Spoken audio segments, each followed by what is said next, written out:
Persiapan terus dilakukan oleh tim Sriwijaya FC guna menghadapi babak 8 besar kompetisi Liga 2 di Bogor, Jawa Barat melawan 3 klub tangguh yaitu Persis Solo, Rans Cilegon United, dan Persiba Balikpapan. Sejumlah pemain termasuk 3 rekrutan baru yaitu Engelbert Sani, Faktur Rahman, dan Sunarwan Rusdi secara serius melakukan latihan dengan dipantau langsung oleh pelatih kepala Neil Maizer. Menurut Neil Maizer, sejauh ini kondisi pemain SFC dalam keadaan baik. Khusus 3 pemain yang baru direkrut oleh SFC, kini mereka telah menyatu dengan pemain lainnya dan akan dilihat kembali perkembangannya jelang kick-off 8 besar nanti. Jadi tenang dan tidak bersamanya tinggi, tidak terganggu sosial apapun gitu.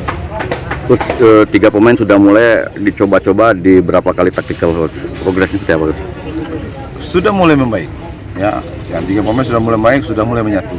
Tergantung nanti di besok bagaimana situasi. Seperti diketahui, SFC berhasil lolos ke babak 8 besar kompetisi Liga 2 setelah berhasil menjadi juara grup wilayah Sumatera. Dengan menyingkirkan sejumlah klub kuat lainnya diantaranya PSMS Medan, Semen Padang, PSPS Pekanbaru, Muba Babel United, dan KS Tiga Daga. Firman Hidayat, PAL TV.